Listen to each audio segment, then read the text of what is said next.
करगिल विजय के 25 साल हो रहे हैं और इस विजय गाथा के एक महानायक थे कैप्टन मनोज पांडे। लखनऊ के रहने वाले मनोज पांडे की वीरता अमर हो गई। मरणोपरांत उन्हें देश के सर्वोच्च वीरता सम्मान परमवीर चक्र से नवाज दिया गया। देखिए हमारी खास रिपोर्ट।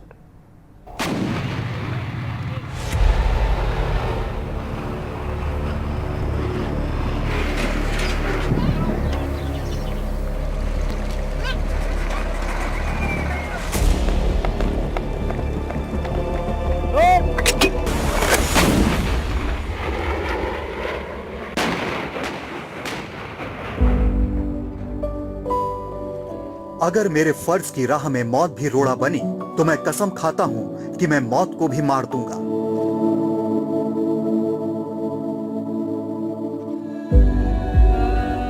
यह अपनी डायरी में लिखा था शहीद कैप्टन मनोज पांडे ने।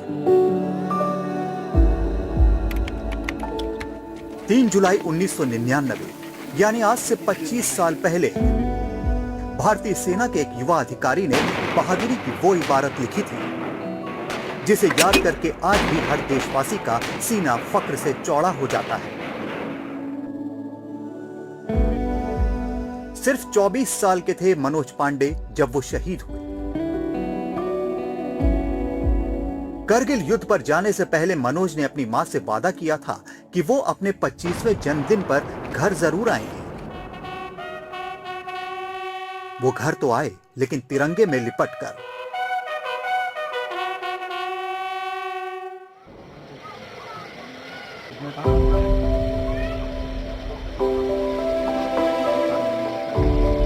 ये उस समय की तस्वीरें हैं जब मनोज का खत उनके पिता को मिला था। उस समय मोबाइल और इंटरनेट का जमाना नहीं था। लैंडलाइन भी सबके घर में नहीं होते थे। सरहद से सैनिक चिट्ठियां ही भेजा करते थे। ऐसा ही एक खत मनोज ने भेजा था। उसमें लिखा था, आदरणीय पिताजी, सादर चरण स्पर्श। मैं यहाँ प्रसन्न पूर्वक रहकर आप लोगों के मंगल की कामना करता हूँ। कल ही सोनू का पत्र मिला, जानकर प्रसन्नता हुई कि वो ठीक है। यहाँ के हालात आप लोगों को पता ही हैं। आप लोग ज्यादा चिंता ना करें क्योंकि हमारी पोजीशन उनसे अच्छी है, लेकिन दुश्मनों को हराने में कम से कम 1 महीने का समय अवश्य लगेगा। तब तक कुछ नहीं कहा जा सकता है। बस भगवान पर भरोसा रखना और प्रार्थना करना कि हम अपने मकसद में कामयाब हों। सोनू से कहना कि वो पीसीएम की कोचिंग करना चाहे तो अच्छी बात है, पर उसके साथ लखनऊ विश्वविद्यालय में बीएससी में एडमिशन की भी कोशिश करे। एनडीए में हो जाता है तो बहुत अच्छा। अपना ख्याल रखना। कोई सामान की जरूरत हो तो बाजार से खरीद लेना। यहाँ काफी ठंड है पर दिन में बर्फ न पड़ने से मौसम ठीक रहता है। आप लोग चिट्ठी अवश्य डालना क्योंकि लड़ाई के मैदान में बीच में चिट्ठी पढ़ना कैसा लगता है शायद आप लोग इसका अनुभव नहीं कर सकते। मेरी चिंता मत करना।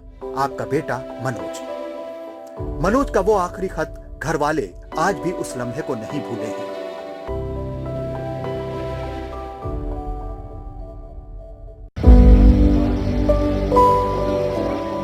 उत्तर प्रदेश की राजधानी लखनऊ के पास सीतापुर जिले के रुधा गांव में 25 जून 1975 को मनोज कुमार पांडे का जन्म हुआ था। बचपन के कुछ साल मनोज ने अपने गांव में ही बिताए। बाद में उनका परिवार लखनऊ शिफ्ट हो गया। परिवार की आर्थिक स्थिति अच्छी नहीं थी। मनोज के पिता लखनऊ के हसनगंज चौराहे पर पान की दुकान लगाते थे। घर वाले इतना पढ़ लिख नहीं पाए थे, लेकिन मनोज को उन्होंने पढ़ाया। बचपन में मनोज पुरानी किताबें लेकर पढ़ा करते थे। कैप्टन मनोज पांडे बहुत प्रारंभ से, बहुत बचपन से ही पढ़ाई लिखाई में, स्पोर्ट्स में दूसरों से बहुत अलग थे। इनके अंदर एक बात ये थी कि अगर मैं कोई गेम भी खेल रहा हूँ तो कोशिश इनकी ये रहती थी कि इसको जीत के ही मैं मानूं। ये इनके अंदर एक ऐसी क्वालिटी मैं कह सकता हूँ इनबिल्ट थी, बाय बर्थ थी, कि वहाँ से लेकर के और कारगिल की चोटियों तक कभी इनके अंदर से एक ये क्वालिटी कम नहीं हुई और जिसका परिणाम फिर आगे चल करके सबने देखा। मनोज ने 8वीं तक लखनऊ के Rani Laxmibai memorial senior secondary school से पढ़ाई की। बचपन से ही मनोज को देश सेवा की धुन सवार थी। वो सेना में भर्ती होना चाहते थे। हर दिक्कत को पार करते हुए उन्होंने अपनी मेहनत के दम पर लखनऊ के मशहूर सैनिक स्कूल में दाखिला लिया। यहीं से उनके जोश को सही दिशा मिल गई। फौज में जाने का इनका मन था बहुत बचपन से, इसलिए शायद ये सैनिक स्कूल में गए हों। मम्मी इनको जब ये छोटे थे तो कुछ कहानियाँ सुनाती थी, जैसे भगत सिंह जी की कहानी, रात में जब लेटे हैं बात हो रही तो वो कहानी सुनाती थी। सुभाष चंद्र बोस जी की कहानी सुनाती थी, अपने जो ऐसे लोग थे जिन्होंने देश के लिए उस समय काम किया, देश के लिए जब हमारी आज़ादी की लड़ाई थी उसमें युद्ध किया, तो उनके बारे में जब इनको बताती थी तो ये बड़े गौर से उसको सुना करते थे। कहीं ना कहीं ये बात इनके मन में डेवलप हो रही थी कि हमको जीवन में आगे चल करके सेना में ही जाना है।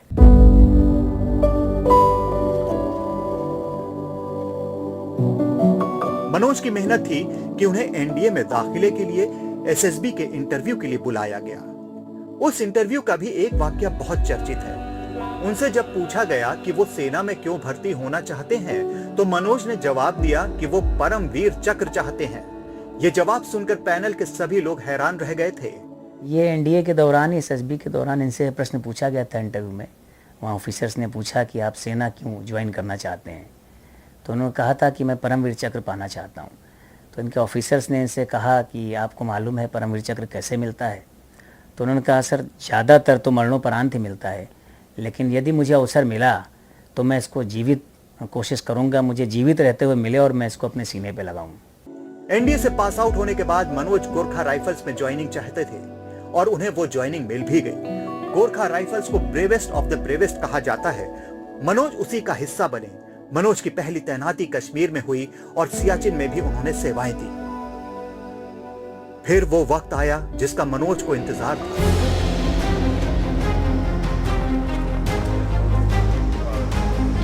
करगिल में पाकिस्तान ने घुसपैठ कर दी थी। मई 1999 में करगिल की जंग की तैयारी शुरू हो गई थी। 4 मई 1999 को ऑपरेशन रक्षक के लिए उनकी यूनिट को करगिल जाने के आदेश मिले। ये युद्ध के शुरुआती दिन थे। उस समय तक ये साफ नहीं था कि घुसपैठ आतंकियों ने ही की है या उनके साथ पाकिस्तानी सेना भी है। कुछ समय तक मनोज और उनकी यूनिट की जिम्मेदारी गश्त और घायल जवानों को रिट्रीव करने की थी। युद्ध बढ़ता गया।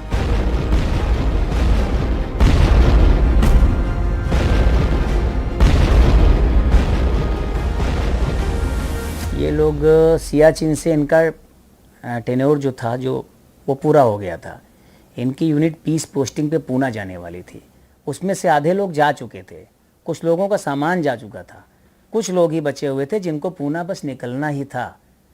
जैसे ये वॉर की घोषणा हुई उसी पास इनके पास फ़ोन आ गया कि जो लोग यहाँ हैं वो तुरंत इनको बटालिक में जाने का आदेश मिल गया कि आपको बटालिक पहुँचना है।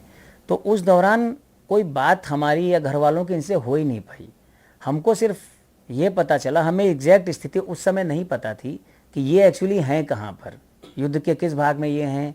बस ये हमें पता लग पाया था कि युद्ध वहाँ पे लग गया है और ये उधर युद्ध की तरफ गोरखा रेजिमेंट गई हुई है 111 GR। उस बात से हमको ये पता चला था कि 111 GR वहाँ पर है, जो वहाँ से इनकी यूनिट वहाँ पे भेजी गई है।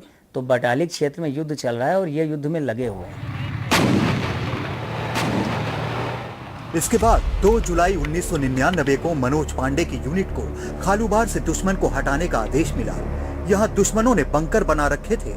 ये जो लड़ाई हुई थी खालूबार टॉप के लिए, खालूबार ऑपरेशंस, उस वक्त 1st बटालियन 11 गोरखा राइफल्स के सीईओ थे ललित राय।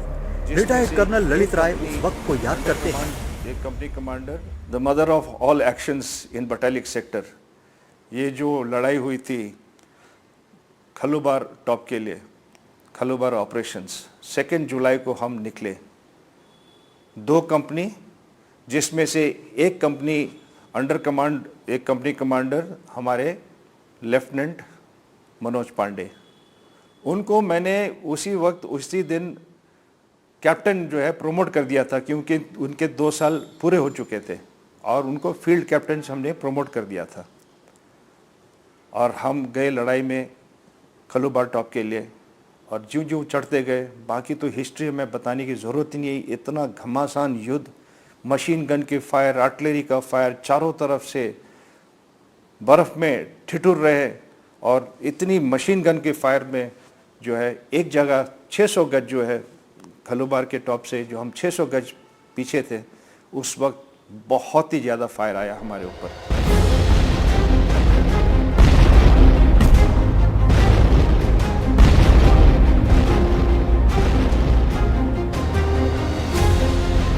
कैप्टन मनोज एक एक कर दुश्मनों के सारे बंकर खाली करते जा रहे थे। इन्हीं बंकरों को नष्ट करते वक्त दुश्मन की गोलियां उन्हें लग गई। मनोज आखिरी सांस तक अपने काम में जुटे रहे। कहा जाता है कि अपने साथियों को उन्होंने नेपाली भाषा में कहा था, ना छोड़ूं, यानी किसी को छोड़ना नहीं।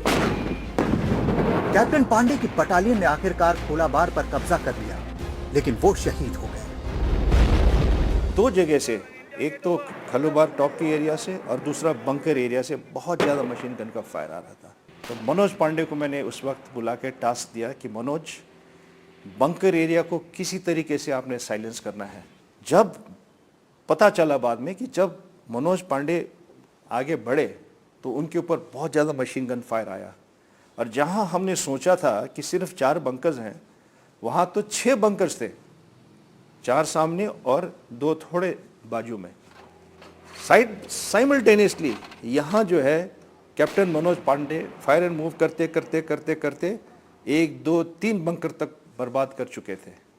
जब तीसरा बंकर वो बर्बाद करने गए, क्रॉलिंग करके, ग्रेनेड फेंक के, तो उस वक्त पाकिस्तानियों ने उनको देख लिया और एक मशीन गन फायर 4 राउंड्स का बस्ट बिल्कुल इनके सिर में लगा ऐसे, और वो वहीं खत्म हो गए। बट इनका देखो, खत्म होने से पहले वो जो चंद स्प्लिट सेकंड था, उनका क्या हुक्म था और क्या शब्द थे। उसने कहा, न छोड़नो, मतलब छोड़ना नहीं इनको। और लड़कों ने जब देखा कि अपने लेफ्टिनेंट साहब को ऐसा हुआ है, खुखरी निकाली और उन्होंने चार्ज किया, सबको काट के ख़त्म कर दिया। उधर बंकर एरिया को उन्होंने कैप्चर किया। लेकिन आप सोचिए कि जब इतने सारे मशीन गन्स आपके ऊपर फायर कर रहे हैं रात को, चलने में इतनी तकलीफ हो रही है क्योंकि बिल्कुल 80 डिग्री का जो है स्लोप था, पत्थर सामने, बड़े बड़े रॉक्स सामने हो और चलना मुश्किल हो, और ऐसे हालात में भी देखो कैसे कैप्टन मनोज पांडे ने करके दिखाया उधर। मैं वाकई कहता हूँ कि hats off and salute to young officers like him. 2 रास्ते जाते थे, एक साउथ की तरफ से, एक नॉर्थ की तरफ से, जो खालूबार में ऊपर जहाँ पे इनको पहुँचना था टारगेट पे। एक रास्ता कठिन था, तो इन्होंने कठिन वाला रास्ता चुना। अब वो इन्होंने इसलिए चुना क्योंकि बिना उस रास्ते को क्लियर किए ये लोग आगे नहीं बढ़ पा रहे थे।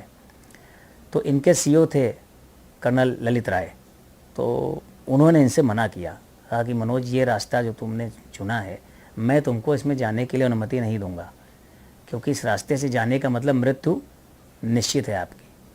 तो इन्होंने कहा कि सर, अगर मुझ में कोई कमी देखते हो तो मुझे आप रोकिएगा, वरना मुझे रोकने का प्रयास मत करिएगा। ये कहते हुए वो उसी रास्ते से गए।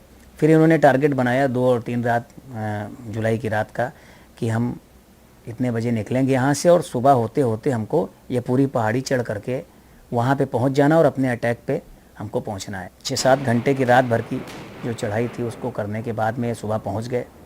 इन्होंने पहले बंकर पे धावा बोला, उसको ख़त्म किया, उसमें जो लोग थे उनको मारा। फिर दूसरे बंकर पे धावा बोला, उसको ख़त्म किया, थकान बहुत थी इन लोगों में। तीसरे पे धावा बोला, तीसरे बंकर में इनके गोली लगी यहाँ पे और यहाँ पे, और ये इनके ब्लीडिंग होने लगी। इस 3 बंकरों में इन्होंने कई दुश्मनों को मार दिया था। और ग्रेनेड इनके पास में था, हैंड ग्रेनेड ये फेंकते थे। कूद करके हैंड टू हैंड कॉम्बैट हुआ, खुखरी से इन्होंने गर्दनें काटी। फिर जो लास्ट बंकर था इनका, लास्ट बंकर पे जब इन्होंने अटैक किया, तो वहाँ पे जब इन्होंने हैंड ग्रेनेड फेंका और उसके बाद में जब वो अटैक किया, हैंड टू हैंड कॉम्बैट हुआ, वहाँ पर भी लोगों को मारा। उसी में एक गोली इनके लास्ट में, ये इनके फोरहेड पे आकर के बीच में लगी। ये वर्दी, ये कैप, ये सब यादें हैं लखनऊ के उस वीर की जिसके पराक्रम ने करगिल में देश को जीत दिलाई थी। 24 साल 7 दिन के थे कैप्टन मनोज पांडे जब उन्होंने देश की रक्षा में सर्वोच्च बलिदान दिया। जब कैप्टन मनोज पांडे का पार्थिव शरीर लखनऊ पहुंचा, तब जैसे पूरा शहर सड़कों पर उमड़ पड़ा था। उन्हें मरणोपरांत सेना का सर्वोच्च मेडल परम वीर चक्र दिया गया। पुणे में राहुल कुलकर्णी और निकेतन माणे के साथ लखनऊ से रणवीर सिंह, एनडीटीवी इंडिया।